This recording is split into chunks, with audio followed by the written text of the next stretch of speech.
आज बाहुड़ा यात्रार द्वितीय दिन तेणु जो रही रथ रही ब्रह्म तालध्वज रथ से रथ को देखा श्रद्धालु मानकर प्रबल भिड़ देखा मिली बलदेवी मंदिर रे ये रथ रे विभिन्न आड़ू जो लोक मैंने श्रद्धालु मैंने आसती से रथारूढ़ हो रथ रे चढ़ी ठाकुर टिके पाखु दर्शन करेंगे जो व्यवस्था रही तेणु आम देखा अनेक अनेक श्रद्धालु विभिन्न आड़ू आसुंच ठाकुर दर्शन करेंगे और सानिध्य लाभ करेंगे सेवायत अच्छा बर्तमान ठाकुर काली थिला बाहुड़ा यात्रा पहंडी विजय सरी आज रथरे आज कौन कौन सब कार्यक्रम जेहेतु महाप्रभुଙ୍କର वर्तमान रथरे रथारूढ़ ही भक्त मानक दर्शन देउछन्ती वर्तमान महाप्रभुଙ୍କର नीतिकांति कार्यक्रम आरंभ हो अर्थात नीति स्नान बल्लभ सकाळ धूप दुईपर धूपर समय अवधि होची गोटाई रु 1:30 गोटाई भितर आमे कार्यक्रम सारिबु 1:30 भितर हमर रथ टणा कार्यक्रम आरंभ हेबो भीतर कार्यक्रम आरंभ हम तेणु से जो व्यवस्था रही आज कौन कौन सकाल सकाल ठाकुर नीतिकांति देखो महाप्रभु साण मेला दर्शन चलता जेहेतु भक्त मान सीधा सड़क महाप्रभु को जाई प्रत्यक्ष भाव स्पर्श कर दर्शन करुँच महाप्रभु को बर्तमान ये भक्त को दर्शन बंद होती कहीं महाप्रभुर नीतिकांति कार्यक्रम हम जेहेतु रथरू भक्त ओह्लैले जाई नीतिकांति कार्यक्रम हम जेहेतु यही गोटे जिनस देखो आमर पतित पावन यात्रा महाप्रभु जेहेतु पतित को उद्धार करने यात्रा करती भक्त भगवान एकाठी अच्छा जेहेतु ये हूँ गोटे बड़ तुलसी क्षेत्र में गोटे मुहूर्त भाव तुलसी क्षेत्र में मुहूर्त श्रद्धालु मान भाव भिड़ ये हूँ भक्तिर भाव अनेक आड़ू भक्त मैंने छुट्टी आसी ठाकुर दर्शन करेंगे सानिध्य लाभ करेंगे रथरे जेहेतु बाहुड़ा पर ठाकुर जीवे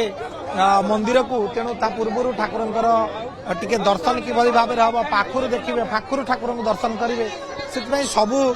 श्रद्धालु मैंने किभली भाव आसी देखा आम देखा अनेक श्रद्धालु आसी प्रतिक्रिया नवा आप कौट आसते आंबेर ठाकुर रथ यात्रा बाहुड़ा एमती कहीं बलदेव मंदिर को आसा मन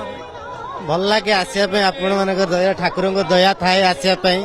भारी भल लगे ये आसिले आमको यहाँ तुलसी क्षेत्र सब भल लगे ये लोक आसती तुलसी क्षेत्र को गति ना सी टाण पतित पावन बाना टाण केवल रथ टे देखा ना ना ठाकुर दर्शन कर रथरे कौन अच्छी प्रभु को दर्शन करने को आसती प्रभुंकर टिके दर्शन हम ठाकुर प्रभु सानिध्य लाभ तेणु किभली भाव आम देखुचे श्रद्धालु मान भितर किभली भाव आग्रह होती आकर्षण रही समस्ते छुट्टी आसी ठाकुर दर्शन करेंगे ठाकुर टे पाखर देखिए से रथ दाण्ड संपूर्ण भाव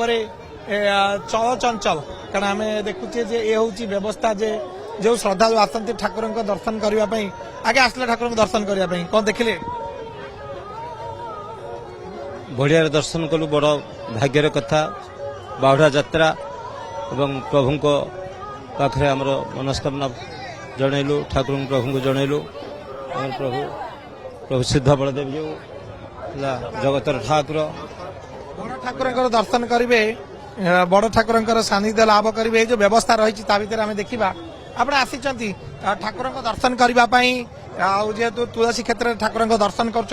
कौन किभली भाव अनुभूति रही आगे आमर आराध्य तुलसी क्षेत्र आराध्य देव होती प्रभु श्री बलदेव जी आज आम परिवार सहित आसु प्रभु दर्शन करने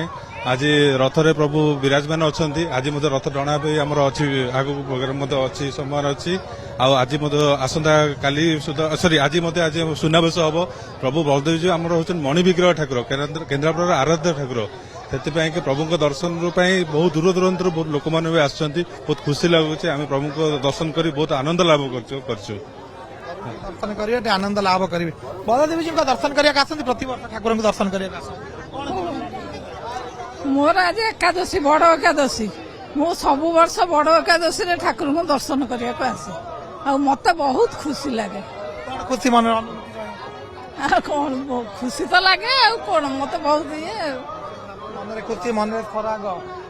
मन भक्ति कारण जेहेतु ठाकुर दर्शन करेंगे ठाकुर सानिध्य लाभ करेंगे व्यवस्था भितर जेहेतु ठाकुर आज हूँ बाहुड़ा यात्रा द्वितीय दिन बल तुलसी क्षेत्र में आज रथ गढ़ ब्रह्म तालध्वज रथ कौन व्यवस्था सब ସବୁ ରକମ ଆଇନର ଶୃଙ୍ଖଳାଠୁ ଆରମ୍ଭ କରି ବଳଦେବଜୀ ମହାପ୍ରଭୁ କେମିତି ଯାଇ ଚକଡ଼ା ଲାଗିବେ ଓ ଠାକୁର ତାଙ୍କ ନିଜ ଜନ୍ମବେଦୀକି ଯିବେ ସେଥିପାଇଁ ତତ୍ପର ଆଉ ଭକ୍ତମାନେ ବି ତତ୍ପର। ଆଜି ଏକାଦଶୀ, ତେଣୁ ଏକାଦଶୀରେ ସବୁ ଭକ୍ତମାନେ ସେ ପ୍ରସାଦ ସେବନ କରି ଯାହାକୁ ଚୁଡ଼ା ଭୋଗ କହନ୍ତି ସେହାକୁ କରି ସମସ୍ତେ ପାଇବା ପାଇଁ ଉଚ୍ଚାର ସହକାରେ ରଥରେ ଆସି ଭୋଗ କରି ତାକୁ ପାଉଛନ୍ତି ଏକାଦଶୀ ଭୋଗ। ଆଜି ରଘୁନାଥ ବେଶ ହବା କଥା, ମନ୍ଦିରରେ ଯାଇ ମନ୍ଦିର ପାଖରେ ପହଞ୍ଚିଲେ ରଘୁନାଥ ବେଶ ହେବେ, ଯେକି ବଳଦେବଜୀ ମହାପ୍ରଭୁଙ୍କର ଅପାର କରୁଣା ଭକ୍ତଙ୍କ ପ୍ରତି। ତେଣୁ ସେମାନେ ସମସ୍ତେ ଆସି ଦର୍ଶନ କରୁଛନ୍ତି ଓ ଆଜି ମଧ୍ୟ ସମସ୍ତେ ରଥ ଟାଣିବେ,